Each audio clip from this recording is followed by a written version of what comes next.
warahmatullahi wabarakatuh. Perkenalkan saya Yeni Mulyani, NPM 202320024, mahasiswa dari Amik Dian Cipta Cindikia.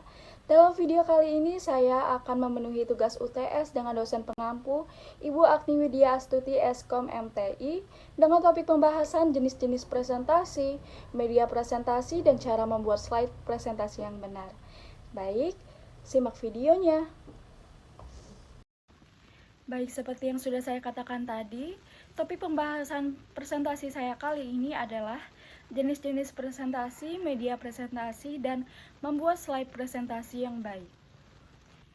Yang pertama adalah jenis-jenis presentasi. Ada 4 jenis presentasi yang sebaiknya Anda ketahui. Dengan begitu, maka Anda benar-benar dapat membuat materi presentasi yang tepat sesuai dengan tujuannya. Yang pertama, presentasi informatif. Ini adalah jenis presentasi yang paling umum. Jadi, tujuan dari presentasi ini memang hanya untuk memberikan informasi. Informasi-informasi itu bisa berupa produk, kebijakan, atau hasil penelitian terbaru. Jenis presentasi informatif ini biasanya digunakan ketika ada acara launching produk. Jadi, tugas si presenter adalah hanya menyampaikan informasi mengenai produk yang baru diluncurkan itu. Baik, yang kedua, presentasi demonstratif. Jenis presentasi inilah yang dilakukan ketika Anda harus mendemonstrasikan sesuatu kepada audiens Anda. Misal, kantor Anda mengenal suatu produk baru. Nah, selain itu harus memberikan informasi mengenai apa produk tersebut. Anda juga harus menunjukkan mengenai bagaimana menggunakannya. Selanjutnya yang ketiga, presentasi persuasif. Presentasi persuasif ini biasanya digunakan untuk mencoba mengubah cara pandang atau cara berpikir mengenai sesuatu. Misal tentang kesehatan. Selama ini masyarakat Indonesia sudah terbiasa untuk makan nasi 3 kali sehari. Menurut hasil sebuah penelitian, ternyata mengurangi makan nasi juga bisa mengurangi resiko terkena diabetes. Selanjutnya, presentasi inspiratif. Presentasi inilah yang sering dibawakan oleh para motivator. Lewat presentasinya, si presenter berusaha untuk memberikan inspirasi mengenai suatu hal kepada audiensnya. Presentasi ini meyakinkan audiens untuk move atau melakukan sesuatu. Jadi, dia harus memberikan inspirasi dan motivasi yang dapat menggerakkan si audiens untuk melakukan sesuatu tersebut. Pembahasan kedua adalah media presentasi. Jenis media yang dimanfaatkan dalam proses pembelajaran dan pelatihan cukup beragam, mulai dari media yang sederhana sampai media yang cukup rumit dan canggih. Presentasi dapat juga dilakukan secara langsung atau face-to-face dengan media slide proyektor, OHP atau data proyektor, LCD atau infocus. Presentasi dapat juga dilakukan secara tidak langsung, misal dengan mengirimkan file presentasi dalam CD kepada orang lain atau seperti yang saya lakukan sekarang dengan cara upload video ke YouTube. Baik, selanjutnya klasifikasi dari media presentasi. Ada 4. Yang pertama, media pembelajaran diklasifikasikan sebagai media yang tidak diproyeksikan atau non-projected media, yaitu realita, model, bahan grafis, graphical material, dan display. Yang kedua, media yang diproyeksikan, projected media, menggunakan OHT, slide, atau aku-aku. Yang ketiga, media audio, berupa kaset, vision, active audio, vision. Yang keempat, media berbasis komputer atau computer-based media, computer assist instruction atau CAI, computer managed instruction atau CMI. Topik pembahasan yang ketiga adalah membuat slide presentasi yang baik. Teman-teman, selain penampilan, gaya bicara, dan penjelasan, slide presentasi pun penting untuk diperhatikan. Maka perlu diketahui cara membuat slide presentasi yang menarik perhatian audiens. Apa sih yang harus diperhatikan untuk membuat slide presentasi yang baik? Yang pertama, jumlah slide tidak terlalu berlebihan. Agar pesan bisa tersampaikan dengan baik dan perhatian audiens tidak teralih, perhatikanlah jumlah slide dalam presentasi seminimal mungkin. Yang kedua, pemilihan font. Pilihlah font yang mudah dibaca. Yang ketiga, ukuran font. Ukuran font bisa disesuaikan dengan berapa kata atau berapa kalimat yang kita buat dalam slide tersebut.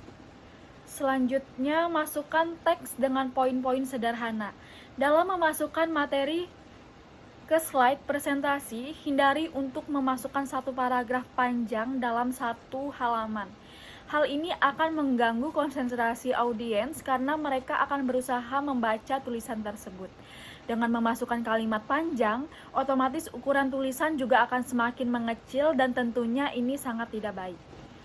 Yang kelima, perhatikan tata letak tulisan pada slide presentasi. Yang keenam, gunakan skema warna pada slide presentasi. Skema warna sangat tepat untuk menciptakan keharmonisan dan profesionalitas dalam presentasi kamu. Baik, selanjutnya agar slide materi yang kita tampilkan menarik, pilihlah dari berbagai template profesional, ribuan template presentasi yang cocok untuk berbagai keperluan atau topik. Selanjutnya, tambahkan teks dan foto. Kita bisa gunakan tips tambahkan teks melengkung dan bayangan untuk gayanya, serta buat gambar bergerak. Karena presentasi adalah alat komunikasi yang dapat digunakan sebagai media penyampaian peragaan, kuliah, ceramah, laporan, dan lainnya. Umumnya disampaikan di hadapan audiens. Jadi kita betul-betul harus menarik perhatian audiens dengan cara tersebut. Selanjutnya, terapkan animasi dan transisi halaman. Ini adalah cara yang paling mudah untuk menekankan gagasan dan membuatnya lebih berkesan. Contoh, uraikan konsep dengan contoh ilustrasi penunjang. Buat salinan halaman ini sebanyak yang kalian perlukan agar lebih banyak ruang untuk pembahasan. Yang terakhir, visualisasi dengan berbagai bagan. Sederhanakan informasi yang cenderung rumit dan padat. Gunakan bagan dan grafik untuk membantu orang memahami dan mengingat data dengan cepat. Uraikan secara singkat hal yang ingin Anda bahas.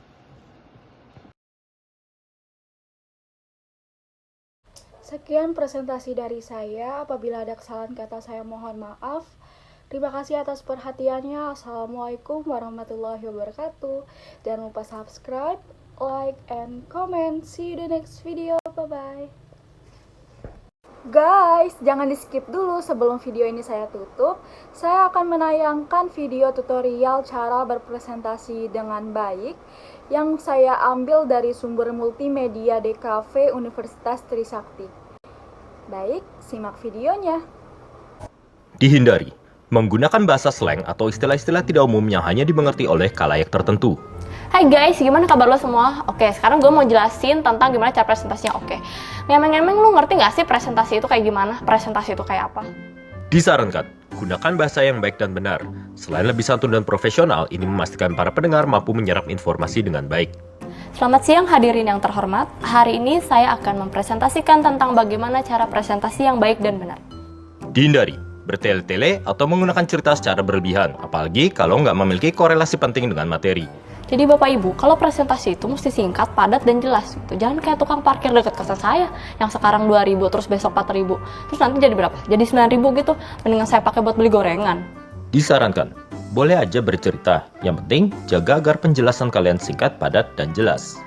Jadi 2 hari yang lalu saya melihat buku yang berjudul Proses Komunikasi. Apa sih komunikasi itu dan bagaimana cara berkomunikasi yang benar? Dihindari terburu-buru atau menggumam sehingga pendengar sulit mengerti apa yang hendak Anda sampaikan. Ketika saya membuat proyek desain komunikasi visual ini, saya telah menghabiskan biaya sekitar Rp2.519.000. Sekian, terima kasih.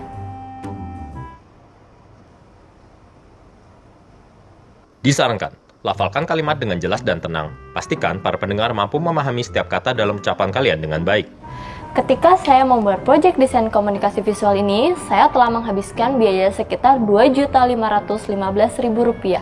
Sekian, terima kasih. Dihindari terlalu banyak bersuara pada waktu kalian sedang berpikir tentang hal yang akan kalian ucapkan selanjutnya. Jadi presentasi yang benar itu harus kayak kita nyoba untuk berpikir sejenak untuk